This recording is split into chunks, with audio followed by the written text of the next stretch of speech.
गलत कर्म करने से पहले एक बार ज़रूर सोच लेना कि कर्म लौट के ज़रूर आता है। आज मैं आपको एक छोटी सी कहानी सुनाती हूँ। समझे तो बहुत बड़ी है, जीवन को सीख देने के लिए, ना समझे तो कुछ नहीं है। बहुत से लोग कहानी को कहानी की तरह लेते हैं और बहुत से लोग कहानी को अपने जीवन की तरह लेते हैं। और जीवन का ये हकीकत पहलू है कि जो हम करते हैं वो हमें ज़रूर मिलता है। अच्छा कर्म करोगे तो अच्छा फल मिलेगा, बुरा कर्म करोगे तो बुरा फल मिलेगा। आज हम सोचते हैं कि हमने तो जब से होश संभाला कोई बुरा कर्म ही नहीं किया। दुनिया में ऐसा कोई व्यक्ति नहीं है जिसने बुरा कर्म ना किया हो। वो अपने आप में सोच रहा है कि मैंने बुरा कर्म नहीं किया। अगर आपने किसी को एक शब्द भी गलत बोला है तो वो भी आपका कर्म है कि आपने वो कर्म कर दिया है। कोई हमें गाली दे रहा है, हम पलट के उससे भिड़ रहे हैं तो वो भी तो कर्म ही है। उसका गाली, हम अगर ये सोचे कि उसका गाली निकालना लिखा होगा इसलिए वो गाली निकाल रहा है, लेकिन नहीं, मुझे कैसे गाली निकाली, मैं तो बदला लूँगा, तो ये कर्म ही तो है। फिर तुम कैसे सोच लेते हो कि तुम दुनिया में अभी तक कोई पाप ही नहीं किया है, या यूँ कहे कि गलत कर्म ही नहीं किया। दुनिया में ऐसा कोई व्यक्ति नहीं है जिसने गलत कर्म ना किया हो। जान के या जाने अनजाने में हो जाता है, क्योंकि वो होनी कभी नहीं टलती। एक बार ऐसे ही एक महिला थी कि उसका बच्चा बहुत टाइम पहले खो गया था, या यूँ कहे कि 2-2.5 साल पहले घर से चला गया, या यूँ कहे कि घर से कहीं खो गया कि मिला ही नहीं। महिला की एक आदत थी कि वो जब भी रोटी बनाती, 4 रोटी यानी पतली पतली सी अपने खिड़की पे टाक देती कि कोई ज़रूरतमंद आएगा तो खा लेगा, क्योंकि बहुत सी बार हमारे अच्छे कर्म हमारे ही काम में आते हैं। एक भिखारी आता, उन रोटियों को लेता और बोलता, अच्छा कर्म, बुरा कर्म मेरे पास रह जाए और अच्छा कर्म लौट के आए। क्योंकि ये चीज़ें वही व्यक्ति बोल सकता है जिसे नॉलेज है। बिना नॉलेज के कोई कुछ नहीं बोलता।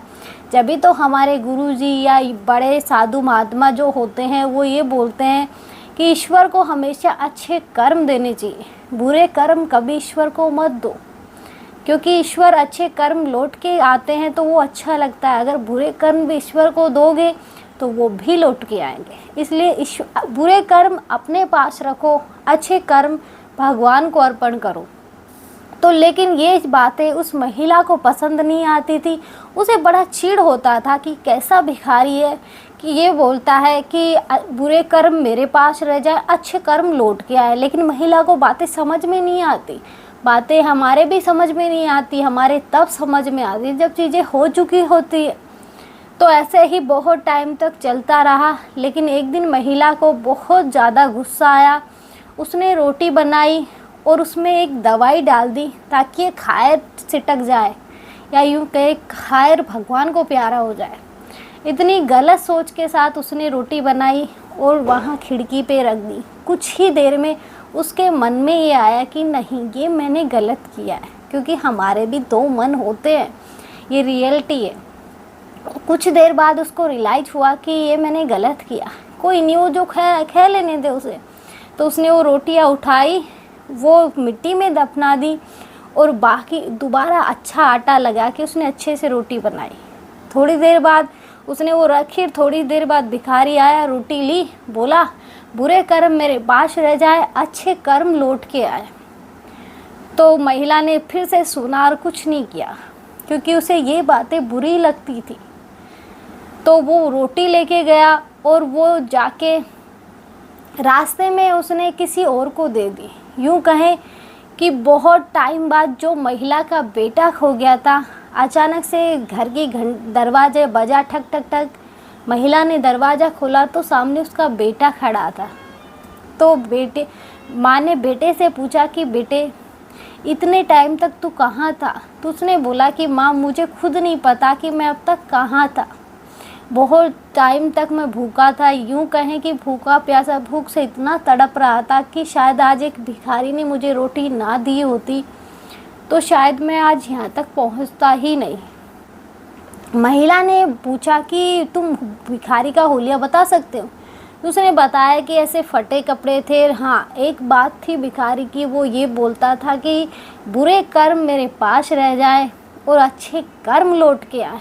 तो महिला समझ गई कि ये वो ही भिखारी है। लेकिन महिला ने ईश्वर को धन्यवाद दिया कि भगवान, आपने एंड टाइम पे मेरे दिमाग में ये चीज़ें लाई, नहीं तो जो रोटी मैंने आज उसके लिए बनाई थी वो मेरे ही पास लौट के आनी थी। यूँ कहें कि वो भिखारी उसके बेटे को ही रोटी दे के गया था, क्योंकि वो भूख से तड़प रहा था और भूख के मारे वो पड़ा था रोड पे।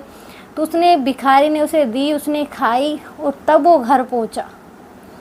इसलिए मतलब कर्म, ये तो एक कहानी थी। अगर कहानी में देखा जाए तो कहानी हमें बहुत कुछ सिखा जाती है कि हमें जीवन में कोई हमारे साथ बुरा कर रहा है, वो होनी है तब कर रहा है वो। लेकिन अगर होनी नहीं है तो कोई चाहकर भी हमारा बुरा नहीं कर सकता। कि हम सोच रहे बुरा कर रहे हैं, हमने भी हो सकता है पिछले जन्म में उनके साथ बुरा किया हो, तभी तो कोई हमारे साथ बुरा कर रहा है ना।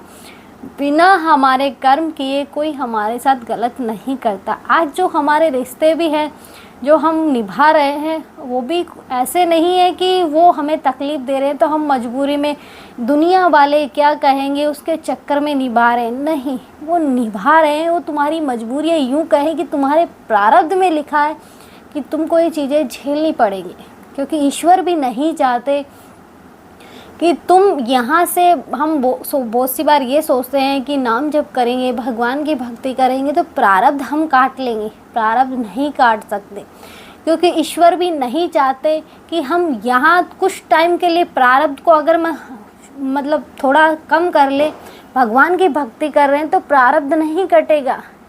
बहुत बहुत बड़े बड़े साधु महात्मा हुए, उनका प्रारब्ध नहीं कटा तो हमारा प्रारब्ध कैसे कट जाएगा। हम तो इतनी पूजा पाठ ना भक्ति कुछ नहीं करते। इसलिए मतलब जो हो रहा है वो ठीक है, साक्षी भाव बनो, टेंशन मत लो कि मेरे से नहीं हो रहा, मुझे मोक्ष नहीं मिलेगा, मुझे ये और मुझे वो। मोक्ष उन्हें भी मिल जाता है जो भगवान की भक्ति नहीं करते। लेकिन वो होता है ना कि किसी को दान दिया, लेकिन दान दे के प्रचार पूरे गांव में कर दिया, तो वो दान नहीं है, वो प्रचार है। इसलिए दान भी वो दो कि कर दिया कब किया पता नहीं, भूल गए, कि दो और भूल जाओ मुझे नहीं पता। लेकिन हम तो प्रचार करते हैं कि मैंने दान दिया है। इसलिए कर्म ऐसे करो ताकि लोग हमें याद करें। लोग तो नहीं करने वाले, यही बात सच है कि हम चाहे कैसे भी कर्म करें, लोग हमें याद नहीं करेंगे। लोग पता है हमें ज़रूरत के टाइम याद करते। किसी के पास पैसे की ज़रूरत है तो लोग याद करेंगे, उसके पास पैसे उससे ले लेते हैं तब लोग याद करेंगे। या यूँ कहें किसी को और कुछ चीज़ की ज़रूरत है तब लोग याद करेंगे। देखा जाए तो यही जीवन है कि जब लोग हमें मुसीबत में साथ नहीं देते, लेकिन जब उनका ज़रूरत का टाइम आता है तो वो हमारे आगे पीछे घूमते हैं। क्योंकि ये होना है, मुसीबत में कोई साथ नहीं देगा। क्योंकि मान लो आज आपको कोई बीमारी हो गई, अब आप सोच रहे मेरे घर वाले हैं मेरी केयर करेंगे, नहीं करेंगे, क्योंकि आप बीमार हो, कुछ कर नहीं रहे। अगर लंबे टाइम तक बीमार हो गए तो वो भी आपको गालियाँ देंगे, अच्छा है मर क्यों नहीं जाता, यहाँ टेंशन दे के बैठा है। मरने के बाद तो लोग रोते हैं, वो तो रोएंगे, लेकिन उस टाइम तो यही बोलेंगे अच्छा है मर जाए, पढ़ा पढ़ा तकलीफ़ भी तो पा रहा है।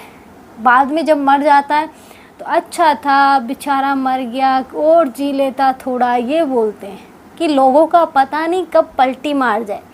इसलिए कर्म पे ध्यान दो, कुछ पे ध्यान मत दो कि जो हो रहा है ठीक है। आज के लिए इतना ही। जय श्री राम। मिलते हैं नेक्स्ट वीडियो में नए टॉपिक के साथ।